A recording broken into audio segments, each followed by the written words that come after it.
Tim, good morning. How are you doing? Good morning, Gary. I'm well, thank you. I'm well. How are you on this lovely Auckland day? I am very good. I'm very good as well. I was going to ask some questions in the beginning that were going to be different, but I'll start with you. You were delayed a little bit today, and that ties to everything else because you had some family things to take care of, and obviously some business stuff as well. And when we had a chat, you said that being the lockdown has given you a little bit more time with your family. How has that affected you? How has that changed the way that you have handled things over the last month or so? I guess in the lockdown, that was challenging from a physical sense in terms of we had to I had to create some space where I could have meetings like this where I didn't have and often it actually did happen, but two children running in and helping me with those sort of meetings and things like that. So physically, it was trying to create some space was the challenge, I guess, for the work front. And once we'd sort of overcome that and everyone got into it, I guess everybody was on the same page. If someone had kids and they were in their home, then they absolutely appreciated that these things certainly could happen in the middle of a meeting. But that was probably the first big challenge. I guess coming out of the level 4 lockdown, the challenge really, because I had a great time, absolutely great time with the kids, and there were lots of things, morning walks that I just couldn't have ever done because we're in the office, or things like that I have tried to, I guess, keep a hold of as best we can. And that was the challenge coming out of the lockdown, was to try and maintain some of the really cool things and time that I had with the kids and the family as I went back into a more normal phase of work. And now we're into normal and busy work. I'm trying really hard to create the opportunity for that. It's not always possible every day, but there's certainly, if you prioritize it, you can make that happen. And I'm doing better. I mean, as we were saying before, I was probably home maybe 3 nights a week for dinner with the kids, and then would go back into work. And I'm just trying to sort of build on that and just create space where I can be home 4:30 through till whatever time they go to bed, 6:30. And then go back into the office and have that be a regular space for them and for the family.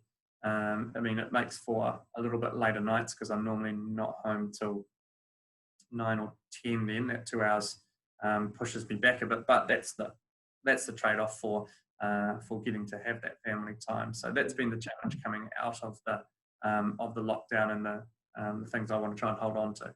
Yeah. Okay. And I'm going to ask some things that I'm very curious about your guys' business, because you are based, your business is a little bit different than many real estate salespeople that I've come across or worked with in the past, in the fact that you are based in Kingsland and your business is and I'm making up figures from what I know, and you can correct me if I'm wrong, but I would say that probably 80 to maybe 90% of your business is just Western Springs and Kingsland, with the odd listing or sell happening just on the edges of that circle. Yeah. And you have done that over the last 20 years or so. So how have you maintained, and even more than that, you control, I would say, about 70-80% of the market share in those areas as well, if not more. How have you been able to do this to create such a strong business in this area and maintain it and keep on going with it? I guess it for those that don't know, I mean, our business is a family business, and I think some of that history, having been selling in the area since the mid-90s, having been in for a long period of time certainly is an advantage. You are an established name and brand, and it is easy for people to work with you. I think there is some authenticity to living in the area as well. I live like right smack in the middle of where we sell, and have done since I was 9. So there's authenticity to that. That also means that I'm permanently being seen. I'm always aware of it. Our cars are always through the area. We know pretty much everybody in terms of they're either like neighbours, friends, we see them walking dogs, so those strong connections to the area certainly make a difference. I think we also probably really push the community side of it. We would do community events and things like that, which as well as giving back to the community does create that continual brand awareness from the business side of it. And just being the face of the area and being constantly in communication. And I guess you can't have longevity if you're not good at what you do as well. And I guess there is the overriding that's an overriding thing, that we are there and we work for our clients, and they are probably the most important thing in the transaction, certainly from our perspective, but that perception is there as well. And that means that you get business the second, third, fourth, fifth time a house sells. You're continually the person that they talk to. And I guess that's where we've been fortunate, is that we are number one for those people to continually refer to. Your website, and that's something that I read, and your website says that about 70% or a little bit more than 70% of your business is referral business. So you keep on getting the same people. Repeat or referral, definitely. Huge amount. Do you think that, other than the fact that you obviously over the last 20 years have or more than that have built an incredible reputation, starting initially with your mom and Ruth, and now you and Ruth, so you have that incredible reputation, but other than that, do you think there are some things that you're doing that is maybe different to things that other salespeople might be doing, without sharing secrets? I don't think it's a funny industry. I genuinely don't think there can be many secrets to it. Like I can't do things that differently to people. I think it's probably more an approach, and that might be easier for us because we're coming from a position of of luxury, where we have lots of listings and are busy, and that means that we can be really and genuinely mean it when we say, look, if someone's going to come to us and seek advice on something, we'll tell them what's best for them, which might be don't sell it, and I think those are probably the genuineness around that.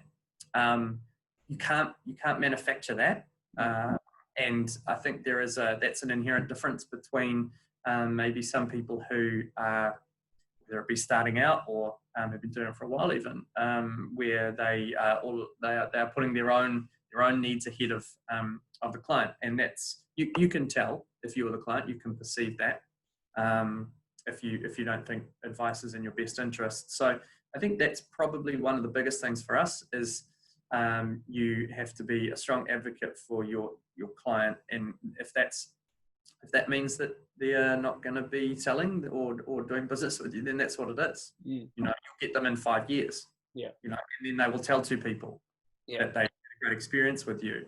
That's the kind of stuff that makes a difference. And you've got to look at it like it's not about next month, it's not about next year. It's about the continual stream down the line. And that's probably the area in our industry where people fall apart. Particularly if they like, we have a general level of busyness because we've been doing it a long while, and if you don't have that and you are living listing to listing to listing, then you jump on things, and perhaps that's not necessarily in the best way to do it. That's probably my impression, but it's always hard because I'm looking inside out. So you would, what you're saying is really, you would rather many times give people the advice that now is not the right time to go on the market. I think that 100% of the time. I've had that conversation this week with people already. Now it's not right for their situation, or they should try. In fact, in one case this week, it was an investment or they were moving out to buy, and it would have been selling the little unit that they were in. I said they should keep it and rent it. You know, that's a better life plan for them. And when you start doing that, when people start seeing that you're being genuine with their interests, then that is there's no greater recommendation they can give other people, really. Yeah, yeah. Yeah, and with marketing, so obviously you spoke about being in the community. Your cars, are all of your cars signed or just? Yeah, funny. I mean, you know what they are. We have on brand. Our brand is yellow color, and we have yellow minis. Mum actually jumped onto that one when the first convertible mini came into the country a long while ago. And that's been our branding ever since. So all of our cars are sign written. All the property management cars are sign written too. And we'll often get, you know, almost weekly, we see your cars around all the time. You know, like that. That's I think that's actually undervalued. Some people I really do. And if you've got a brand and a strong brand, then you know, it's just use it, because if you're out all the time or you live in the area and your car's driving through, then that's always seen, always. Yeah, and obviously you have that big billboard on the intersection with New North Road. Is there more things, or are there more things that you are doing that that you feel free, that you feel comfortable? Yeah. Again, none of this is rocket science. It's really not. It's just probably a matter of consistency. That's where people probably differ. You know, in their approach. Someone might try something for you know, a month or two and might not get return out of it and then stop.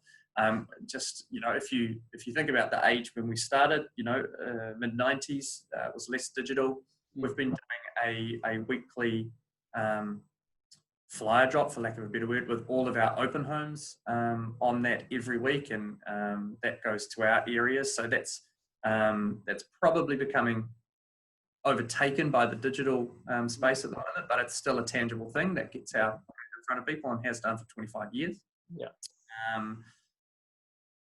So you're still doing, I think it was, from memory, it was 2,300 flyers every week. Is that still happening every week? Every week. Yeah. So lay that up, print them out. That goes out every week. Yeah. Wow. You know, which is, it's not an insignificant commitment. If you think about the lifetime spend of that type of advertising, that is, I mean, it's getting cheaper, but it's still significant. But it is a thing, you know. And we'll hear from people. Yeah, hey, look, we like to get it. You know, what's happening this week? We like to be informed. So we know that people are reading those. And then I guess all of the normal things in terms of specific marketing. We're big on digital and less on print. Having said that, around the flyers, we don't tend to really push for our clients print advertising. I guess I would say there's better value to be had in digital. And I mean, there's a time and a place for especially large, expensive paper advertising, but for the bulk of our clients, there's probably better value in doing something else. So big on Facebook, on social, big on getting great photography, you know, all of the sort of really normal things that I would like to think are normal things anyway, around marketing yourself and having a strong brand. And that's what we tried to do. I guess that was probably one of our big transitions in the mid-late 2000s. We spent a long while, probably a whole year actually, on developing a brand, and ended up with our locals branding, which really encapsulated who we were.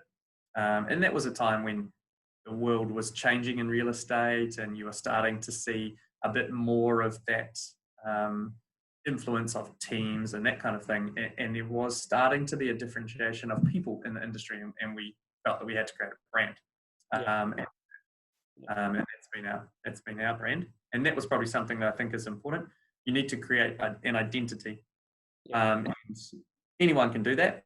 It's even easier now to, you know, not fake it till you make it. It's probably not quite the right phrase, but it kind of gets what I'm saying. You know, it's very easy for you to create a brand and to leverage ways to get in front of people, and that's all you need to do.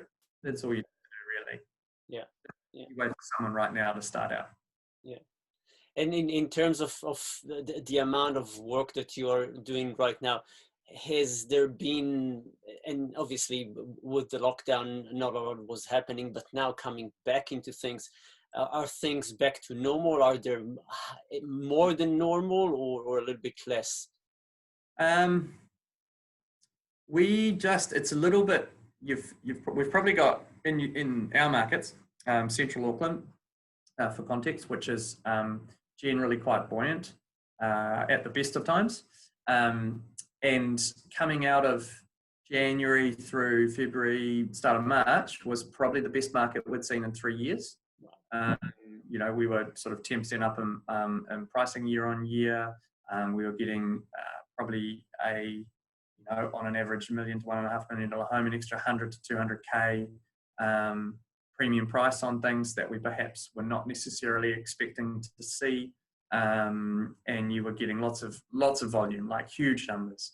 We had two properties sort of in the weeks leading up to the lockdown, and we would have had through one weekend 110 people, the same the next weekend, pre-auction offer, 7 people bid, blah blah blah, and then the same for the following week after that.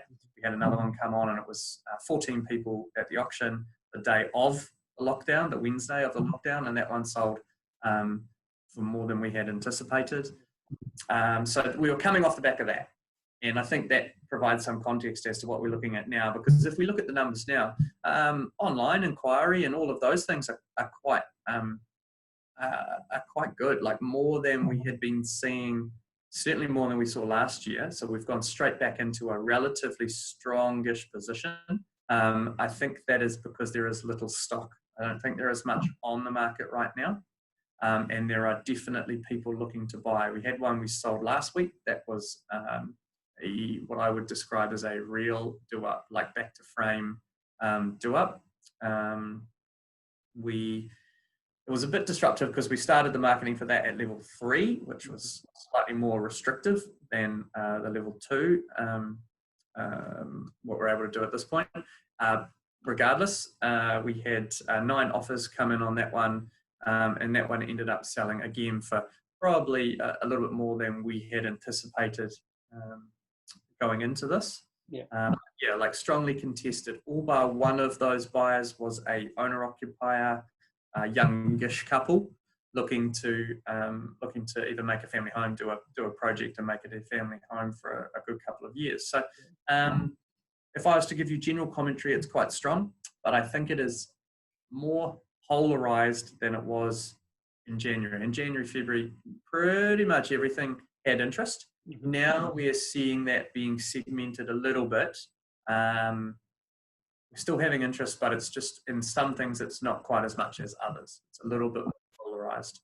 But the numbers are still good, and we'll have another couple coming on. Like I'm appraising like mad. I've done heaps of them in the last 7 days, more than normal, and that might just be catching up a little bit.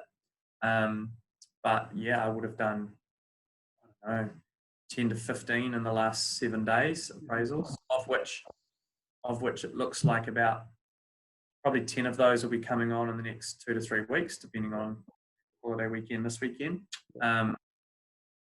So I would suggest that right now it's pretty much same. And obviously everybody's asking that question. Right now we know what's happening, and next week we know what's happening, but in 3 months, less so. There's always what will happen, and especially this year is going to be a very, very interesting year with what's happening now and the elections in September as well. So it's sort of in between. Very interesting. And so you, again, just to give some context, you guys are running about, so it's you and Ruth, and you're running about 15 open homes roughly every weekend, a little bit more, a little bit less. That's probably a pretty good average. I mean, we would be doing Saturday and Sunday anywhere from 8 to 12 a day. And then so 16 to 20 something a weekend. Yeah. So the two of you work extremely hard, long hours.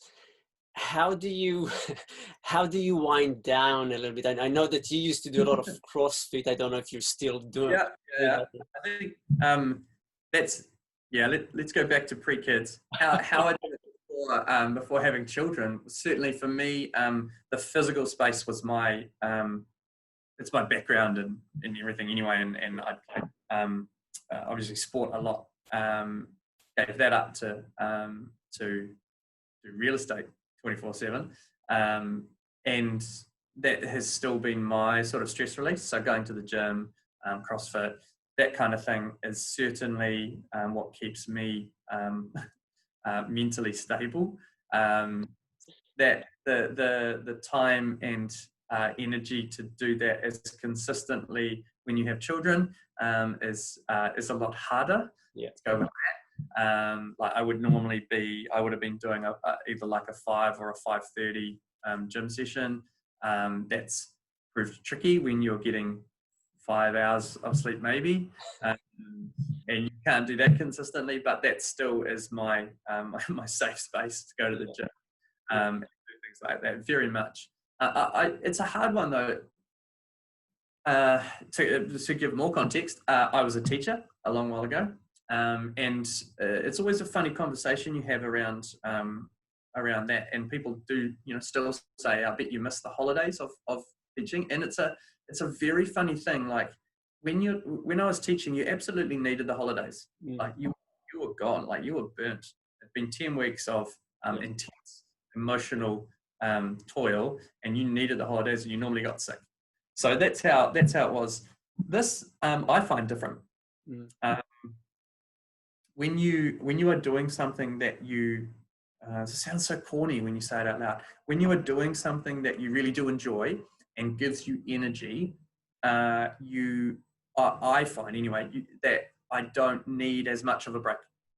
There are times when you are working, like I've had weeks where I'd have been in the office before 8 and like 4 or 5 nights, 11 through midnight coming home. And you have periods where that occurs, and I guess everybody would say that you can't continually do that, and that's probably true. You do need a break in there, but if you are doing this and it is right for you, you probably don't need as much of a break, because you're getting energy from it as perhaps you would if it wasn't quite the right fit for you. I certainly think that's true. In saying that, please take care of your health and do things that make you take a step back and relax and things like that. But for me, it's always been the physical as a, I guess, stress relief, cathartic, whatever that is, thing for me. Definitely. Definitely. Are you? Sorry. Like you and Kung Fu. A long time ago, yes, long time ago. I switched. Now I run in the morning. I find it. I find it keeps most of the time it keeps my bones healthier. Yeah, true. Are you able to take on a regular basis? Are you able to take a day off a week or not really?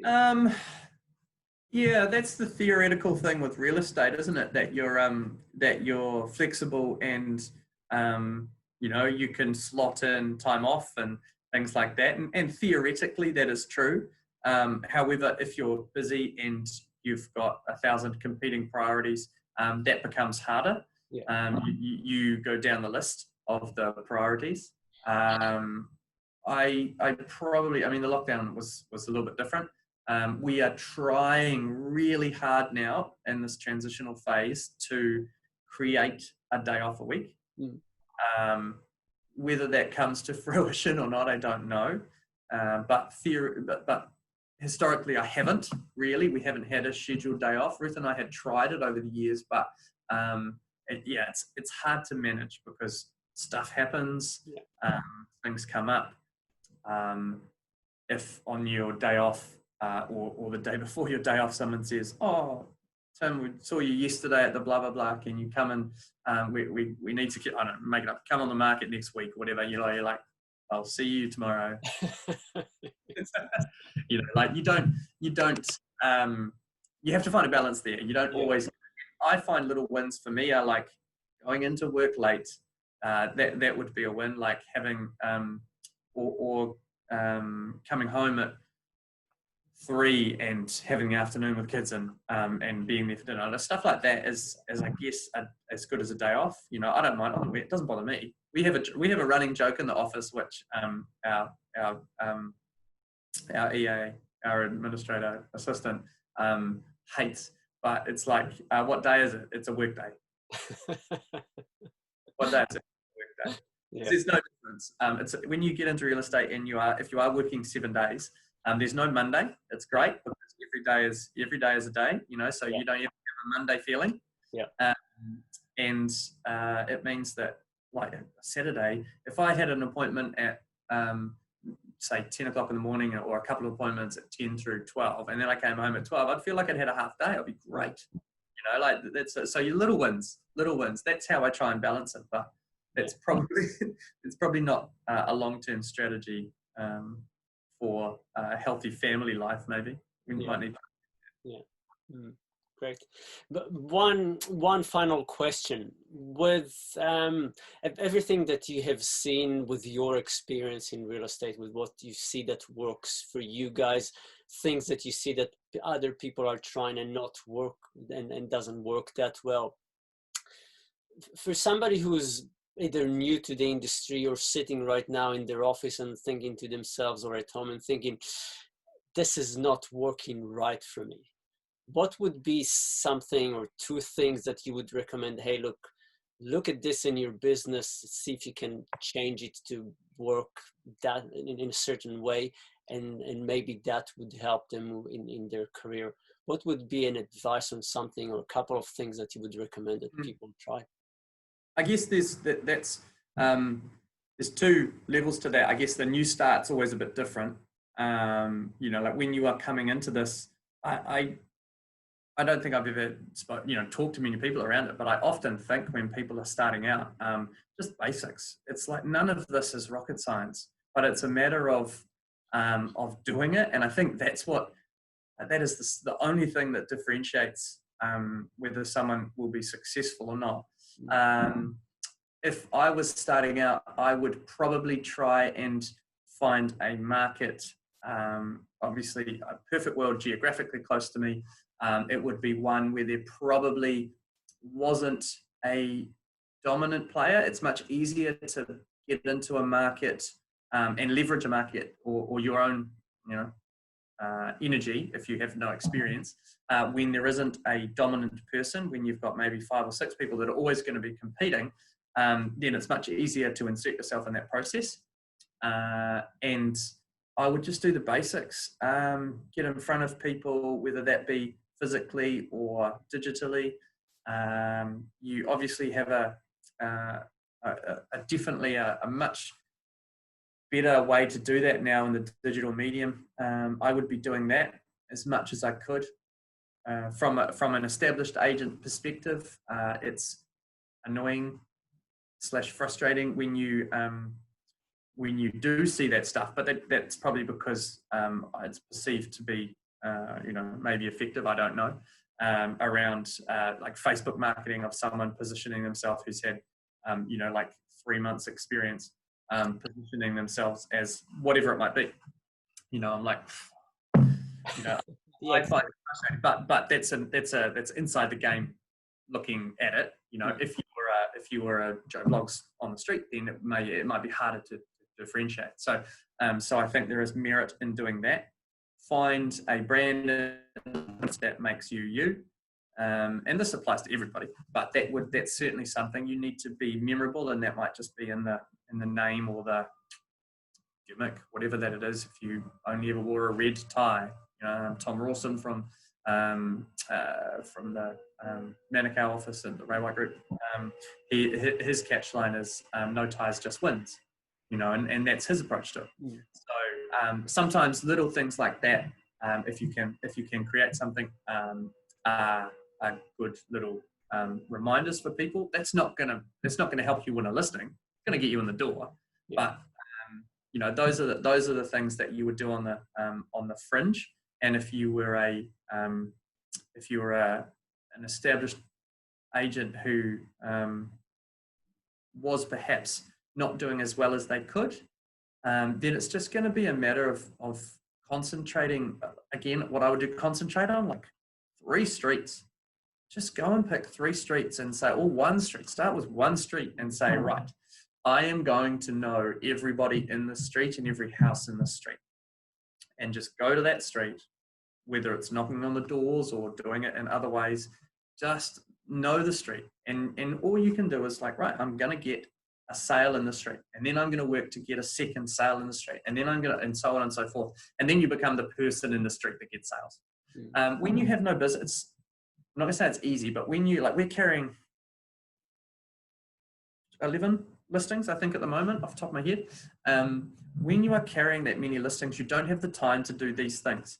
If I had a singular listing, then it would allow me to leverage that so much more. I would go, and every time you had an open home, you go and knock on the neighbors' doors. Every time that anything occurred, we got an offer. Hey, look, just want to let you know, you would just go and knock on the doors. You would certainly, and you run the risk, as you do with anything, of annoying some people, but at least you'd be in front of everybody there. That's something that I would do. If you had a singular listing, just make sure everybody in the street knows what it is, who you are, what's going on with it. Do you want me to keep you in the loop? Get some information. Like I say, none of it's rocket science. It's really not.